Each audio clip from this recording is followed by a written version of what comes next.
South Bend, Indiana. Notre Dame players and coaches linked arms in the northeast corner of the field late Friday, waiting to sing the alma mater for the final time at home in 2024. After a slight delay, Coach Marcus Freeman bounded into the group, pumping his first toward the student section before the band began to play.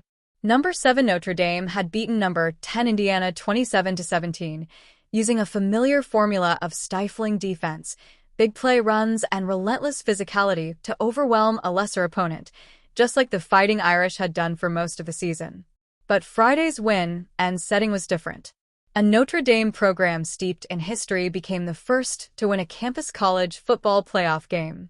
The Irish, who had not won a CFP contest before, played their first Friday home game since 1900 before a full-throated crowd, many of whom came to campus on a snowy morning and celebrated throughout the day and night. Freeman, fresh off a new contract in his third season as Notre Dame's coach, took a moment to enjoy the scene. "I've never been part of an environment like that," Freeman said. "Not many times in life you're the first to do something, and as I told the team in there, we were the first to win and play a playoff game in Notre Dame Stadium. That's historic. Something we'll cherish for the rest of our lives." Defensive coordinator Al Golden, whose group drove Notre Dame into the CFP and overwhelmed Indiana for much of Friday's game, doesn't walk around campus or the team's facility with blinders on. He absorbs the national championship banners and other symbols of the program's distinct path. "The lineage is so strong and so storied that it's hard to come about something that's the first," Golden said. "So everybody in that locker room, everybody that's a part of it, can say that for the rest of their lives." Notre Dame ensured that its first home CFP game would not be its last of the season, jumping ahead 14-0 after Jeremiyah Love's 98-yard touchdown run and a 16-play, 83-yard drive capped by a Riley Leonard pass to Jaden Thomas.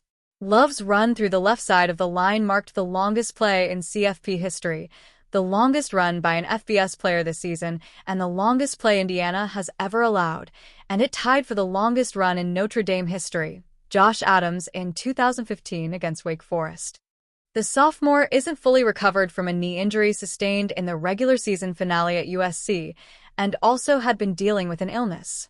"He is the engine that sparks this thing to go in a real positive direction," offensive coordinator Mike Denbrock said.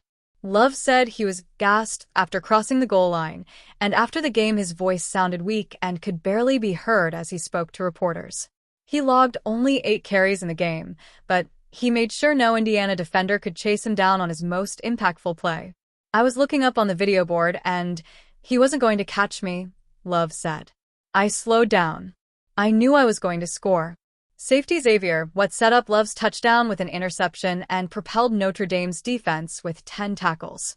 The Irish kept Indiana's offense out of the end zone until less than 90 seconds remained and turned away the Hoosiers on 8 of 12 third-down opportunities, while racking up 3 sacks and 10 tackles for loss. Notre Dame led 17-3 at halftime and 27-3 with 4:50 left before Indiana scored 2 late touchdowns. "They pretty much suffocated our offense until the last minute and a half of the game," Indiana coach Curt Cignetti said. Leonard rebounded from an interception on his first pass attempt to complete 20 passes for 215 yards and 2 scores in his final game at Notre Dame Stadium.